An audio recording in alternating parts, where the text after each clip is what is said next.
प्रशांत सिंह नाम है मेरा और ये है इतिहास के प्रश्न और उत्तरों का वीडियो नंबर 31। इस वीडियो के अंदर आप लोगों के द्वारा पूछे गए प्रश्नों को शामिल किया गया है, जैसे सप्त सिंधु प्रदेश काला सागर के पास था, राजा हर्षवर्धन देसी थे या विदेशी थे, सरनेम की प्रथा भारत में कब से शुरू हुई, ऋग्वेद की रचना भारत के किस क्षेत्र में हुई। ऐसे ही कुछ और महत्वपूर्ण प्रश्न हैं जिन्हें वीडियो के अंदर शामिल किया गया है। तो आइए वीडियो की शुरुआत करते हैं।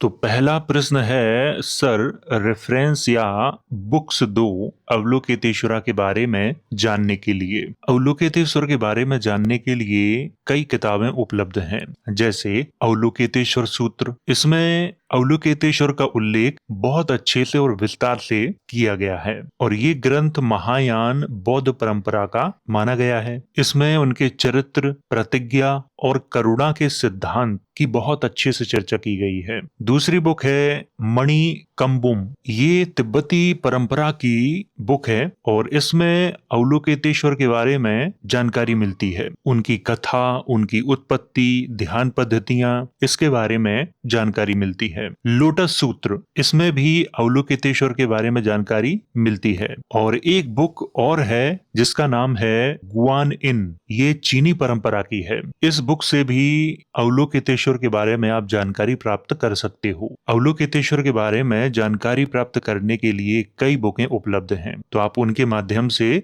जानकारी को प्राप्त कर सकते हो। अगला प्रश्न है, प्रणाम सर जी, चैट जीपीटी वाली वीडियो में आपका एक सवाल था कि क्या ऋग्वेद की कोई मिलती जुलती बुक है, तब चैट जीपीटी ने जिंद अवेस्ता का नाम क्यों नहीं लिया? क्या इंद्र, वरुण, मित्र का नाम उसमें दूसरा है? जिंद अवेस्ता में इंद्र को देवता के रूप में स्वीकार नहीं किया गया है, उन्हें दानव के रूप में स्वीकार किया गया है, नकारात्मक शक्ति के रूप में स्वीकार किया गया है, उन्हें राक्षस कहा गया है। जबकि भारत में या ऋग्वेद में इंद्र को देवता कहा गया है, बौद्ध ग्रंथों में इंद्र को देवता कहा गया है, लेकिन पारसियों के ग्रंथ जैन अवेस्ता में इंद्र को देवता नहीं माना गया है। मित्र की ऋग्वेद में जो चर्चा है वो संधि, मित्रता और नैतिक व्यवस्था के संबंध में है, लेकिन अवेस्ता में मित्र को सत्य का और न्याय का देवता माना जाता है। ऋग्वेद में सबसे ज्यादा महत्व इंद्र को दिया गया है, वरुण को इतना महत्व नहीं दिया गया है, लेकिन पारसियों के ग्रंथों में सबसे अधिक महत्व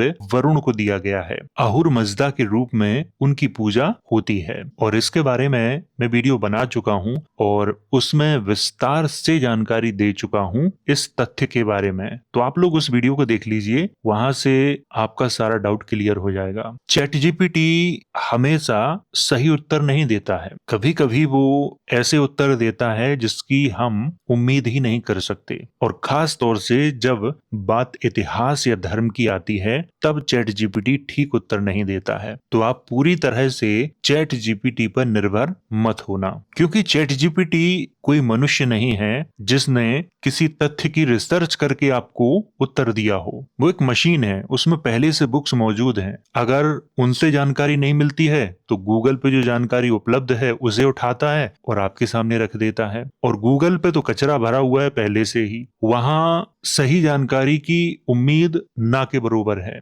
ऋग्वेद और जैन अवेस्ता एक दूसरे से बहुत समानता रखते हैं। अगला प्रश्न है, सर एक राजनीतिक महिला है जिसे आप भी जानते होंगे, वह शादी से पहले मल्होत्रा तो फिर पारसी व्यक्ति से शादी करके अब सरनेम ईरानी कहा जाता है, क्या ये दोनों एक ही हैं? अगर आप स्पष्ट रूप से प्रश्न पूछते तो शायद इसका उत्तर मैं आपको अच्छे से दे पाता। संभवतः आप स्मृति ईरानी की बात कर रहे हैं। अगर आप स्मृति ईरानी की बात कर रहे हैं तो इसमें थोड़ी सी गलती है। स्मृति ईरानी के पति का नाम जुबिन ईरानी है, जो पारसी समुदाय से अपना संबंध रखते हैं, और ये इतिहास का प्रश्न नहीं है, ये एक राजनीति का प्रश्न है। आपने संबंध पूछा है, मल्होत्रा या ईरान ये संबंध पूछा है, या फिर आप ये पूछना चाहते हैं स्मृति ईरानी हिंदू हैं या पारसी हैं? आपका जो प्रश्न है वो क्लियर नहीं है। कृपया आप दोबारा से प्रश्न पूछें और पूरा क्लियर करके साफ साफ लिखें, क्योंकि यहाँ से बहुत सारे प्रश्न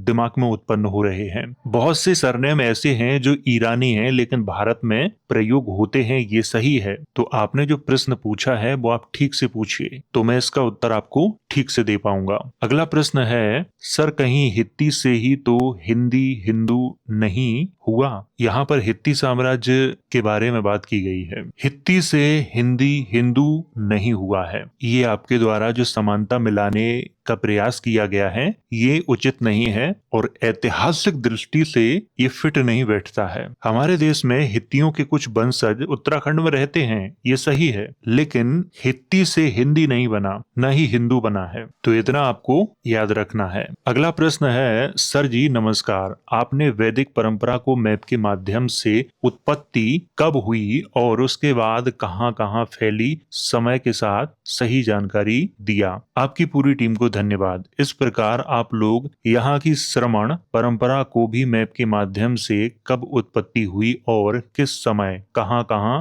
रही होगी यह बताने का प्रयास करें। श्रमण परंपरा के बारे में जो प्रारंभिक जानकारी है वो किसी किताब में अच्छे से नहीं मिलती है, लेकिन वैदिक परंपरा के ग्रंथों को पढ़ने से ये पता चलता है कि वैदिक परंपरा वालों ने जहां पर अपना कब्जा जमाया है उससे पहले उन क्षेत्रों पर श्रमण परंपरा के लोग ही शासन कर रहे थे। इतनी जानकारी मिलती है। अब श्रमण परंपरा की उत्पत्ति कब हुई, कहां हुई, ये स्पष्ट रूप से जानकारी कहीं पर भी नहीं मिलती है। कथाएं मिलती हैं, लेकिन कथाओं को इतिहास का रूप नहीं दिया जा सकता। कोई ऐतिहासिक प्रमाण नहीं मिलते, जैसे इंद्र के संबंध में तुर्की में मिलता है। इसी तरह से श्रमण परंपरा के बारे में भारत में प्रमाण उपलब्ध हैं, लेकिन भारत से बाहर प्रमाण उपलब्ध नहीं है। और भारत में जो प्रमाण उपलब्ध हैं वो ज्यादा प्राचीन नहीं है, लेकिन श्रमण परंपरा बहुत प्राचीन है। सिंधु घाटी सभ्यता का जो संबंध है वो श्रमण परंपरा से है। उससे प्राचीन प्रमाण होना जरूरी है, तभी उसकी उत्पत्ति के बारे में ठीक से जानकारी हो पाएगी। हम लोग प्रयास कर रहे हैं और बुकें खरीद रहे हैं। अगर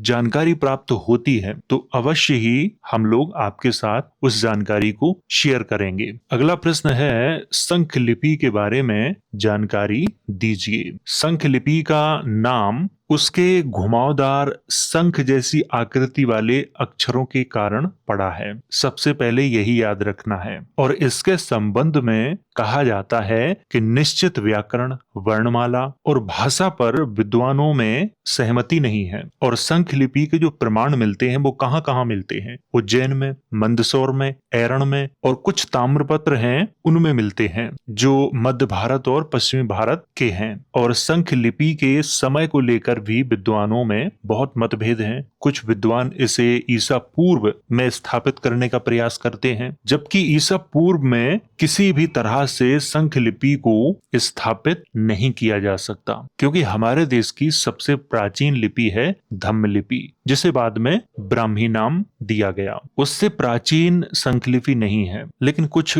धार्मिक विद्वान हैं जो ऐसा मानते हैं। लेकिन जो मुख्य धारा के इतिहासकार हैं उनका मानना है कि ये गुप्त काल के बाद की लिपि है या गुप्त काल की लिपि है, ऐसा उनका मानना है। अगला प्रश्न है, सप्त सिंधु भी काले समुद्र के पास ही है। यहाँ पर ये सप्त सैंधव प्रदेश की बात कर रहे हैं जिसका उल्लेख ऋग्वेद में हुआ है। सिंधु नदी के आसपास का जो क्षेत्र है उसकी ये बात कर रहे हैं, क्योंकि आधुनिक विद्वानों का मानना है कि वही सप्त सैंधव प्रदेश प्राचीन समय में था। लेकिन सप्त सैंधव प्रदेश का उल्लेख ऋग्वेद के अलावा और किस ग्रंथ में मिलता है? पारसियों के ग्रंथों में मिलता है। सप्त सैंधव प्रदेश की जो चर्चा ऋग्वेद में आई है उस पर बहुत सारे प्रश्न खड़े होते हैं। धार्मिक विद्वानों से लेकर इतिहासकार तक ये मानते हैं कि सिंधु नदी के आसपास का जो क्षेत्र है इसी की यहाँ पर चर्चा की गई है। लेकिन प्रश्न ये है, तो फिर इसका उल्लेख पारसियों के ग्रंथों में क्यों किया गया? अगर इसका उल्लेख पारसियों के ग्रंथों में है तो फिर पारसियों के ग्रंथों की रचना भी सिंधु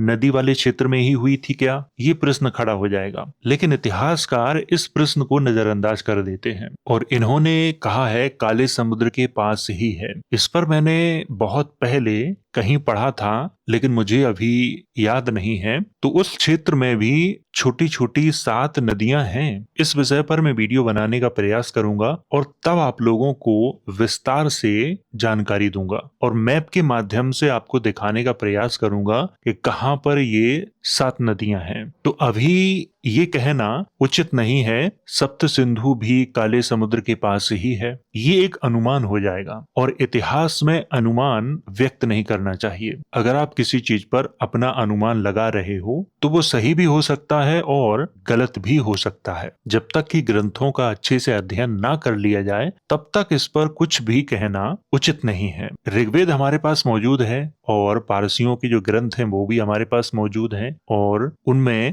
सप्त सैंधव प्रदेश के नाम की चर्चा मिलती है। इन दोनों के अलावा कोई ऐसा ग्रंथ मौजूद है जिसमें इस क्षेत्र के बारे में चर्चा की गई हो, उसका हम पता करने का प्रयास करेंगे। अगर हमें जानकारी मिलती है और जानकारी सही होती है तो हम लोग उस जानकारी को आपके साथ जरूर शेयर करेंगे। अगला प्रश्न है, सर हर्षवर्धन विदेशी या देसी राजपूत था? सबसे पहले तो हर्षवर्धन के समय में राजपूत शब्द मिलता ही नहीं है, तो हर्षवर्धन को राजपूत कहना उचित नहीं है, क्योंकि राजपूत हर्षवर्धन के बहुत समय बाद दिखाई देते हैं और हर्षवर्धन को राजपूत बाद के लेखकों ने कहा है। हर्षवर्धन के किसी भी लेख में उन्होंने स्वयं को राजपूत नहीं कहा है। हर्षवर्धन बैस जाति के थे तो बाद में लेखकों ने बैस जाति को बैस राजपूत बना दिया और ये भ्रम यहीं से प्रारंभ हो गया। और सबसे महत्वपूर्ण ये है कि 36 राजवंशों में बैस जाति के लोगों का नाम नहीं है, इसीलिए हर्षवर्धन को राजपूत कहना उचित नहीं है, क्योंकि राजपूत परंपरा हर्षवर्धन के 200-300 साल बाद की है। राजपूत परंपरा 9वीं 10वीं सदी के आसपास की है। आपने पूछा है कि हर्षवर्धन देसी थे या विदेशी थे, तो हर्षवर्धन स्थानीय राजा थे, अर्थात ये देसी थे। हर्षवर्धन के संबंध में अब तक जो जानकारी प्राप्त होती है उस जानकारी के आधार पर मैं ये बता रहा हूँ कि वो स्थानीय राजा थे, अर्थात भारतीय थे। उन्हें विदेशी कहना उचित नहीं है और हर राजवंश को विदेशी कहना भी उचित नहीं है। जिसके प्रमाण उपलब्ध हैं उसी के बारे में कहा जा सकता है और जिसके प्रमाण उपलब्ध नहीं है उसके बारे में नहीं कहा जा सकता। तो हर्षवर्धन के संबंध में हमारे पास ऐसा कोई प्रमाण नहीं है जिससे हम ये कह सकते हैं कि वो विदेशी हैं या उनके पूर्वज विदेशी थे, क्योंकि हर्षवर्धन के संबंध में अब तक जो इतिहास उपलब्ध है वो सबके सामने है और उस इतिहास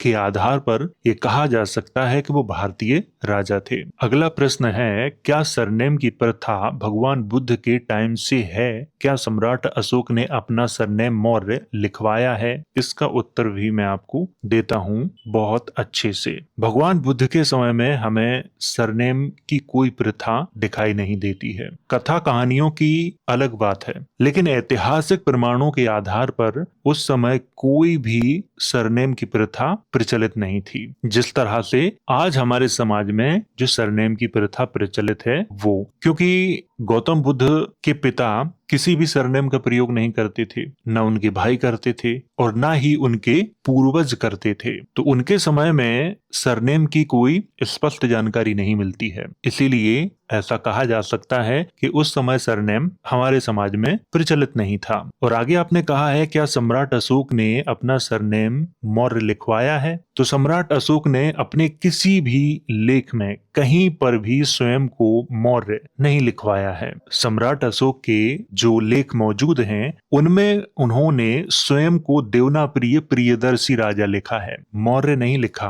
किसी भी शिलालेख में अब तक मौर्य शब्द प्राप्त नहीं हुआ है। अगला प्रश्न है, ऋग्वेद किस क्षेत्र और कब की रचना हो सकती है? भारत में इसके संकलन एवं लेखन की कौन सी अवधि हो सकती है? इसके संबंध में स्पष्ट रूप से जो जानकारी मिलती है वो इस प्रकार है। हमारे पास जो अभी ऋग्वेद की प्रतियां उपलब्ध हैं वो 12वीं सदी के बाद की हैं, शारदा लिपि की हैं या प्रारंभिक जो देवनागरी लिपि है उसकी हैं और इनकी रचना कश्मीर वाले क्षेत्र में हुई थी। उससे पहले ऋग्वेद लिखा गया था या नहीं लिखा गया था इसके प्रमाण किसी के भी पास उपलब्ध नहीं है। हालांकि कुछ विद्वानों का दावा है उससे पहले ऋग्वेद की रचना गांधार वाले क्षेत्र में हुई थी, लेकिन ये दावा है, ऐतिहासिक प्रमाण इसके संबंध में हमारे पास या उनके पास नहीं है। ऋग्वेद के संबंध में यही कहा जाता है कि इसे मौखिक परंपरा के तहत लाया गया है। 12वीं सदी से पहले ऋग्वेद ऋग्वेद किस रूप में मौजूद था या नहीं था, ये एक बहुत बड़ा प्रश्न है। जबकि हमारे देश में अशोक के बाद से ही लेखन कला प्रचलित थी। अशोक से पहले भी थी, लेकिन अशोक के बाद बहुत ज्यादा लेखन कला का प्रचलन हमारे देश में हुआ है। उस समय का ऋग्वेद का कोई भी प्रमाण हमारे पास या किसी के भी पास मौजूद नहीं है, चाहे वो प्रथम सदी हो, 5वीं सदी हो, 7वीं, 8वीं, 9वीं या 10वीं सदी ही क्यों न हो, क्योंकि अभी जो उपलब्ध है वो 12वीं सदी के बाद का है। तो ऋग्वेद के संबंध में जो प्रमाणित जानकारी प्राप्त होती है वो इतनी ही प्राप्त होती है। मौखिक परंपरा या धार्मिक परंपरा की बात करें तो ऋग्वेद अति प्राचीन है। उनका मानना है कि ऋग्वेद 1500 ईसा पूर्व के आसपास का है, लेकिन 1500 ईसा पूर्व के आसपास में ऋग्वेद को आप धार्मिक परंपरा के तहत तो रख सकते हो, लेकिन ऐतिहासिक रूप से आप उसे नहीं रख सकते, क्योंकि 1500 ईसा पूर्व का ऋग्वेद का आज तक कोई प्रमाण नहीं मिला है, इसीलिए नहीं रख सकते। धार्मिक परंपराएं मान्यता पर आधारित होती हैं, जबकि इतिहास मान्यताओं पर आधारित नहीं होता है। उसके लिए प्रमाणों की आवश्यकता होती है। इसीलिए ऋग्वेद को धार्मिक मान्यताओं के अनुसार आप चाहें तो 10 करोड़ साल पहले का भी बता सकते हो, क्योंकि वो आपकी मान्यता है। लेकिन ऐतिहासिक प्रमाण आपके पास है या नहीं है, अगर है तो वो कौन से समय का है, वो सबसे महत्वपूर्ण समझा जाता है। तो प्रमाणों के आधार पर अभी हमारे पास जो ऋग्वेद उपलब्ध है वो 12वीं सदी के बाद का है, उससे पहले का नहीं है। और उसकी रचना सारदा लिपि में कश्मीर वाले क्षेत्र में हुई थी। तो ये तो थे आप लोगों के द्वारा पूछे गए प्रश्न, और अगर आपका कोई अन्य प्रश्न है तो कमेंट के माध्यम से आप मुझसे पूछ सकते हो। मैं वीडियो के माध्यम से उसका उत्तर देने का प्रयास करूंगा। तो वीडियो अगर अच्छा लगा हो तो इसे लाइक करें, शेयर करें। वीडियो देखने के लिए धन्यवाद।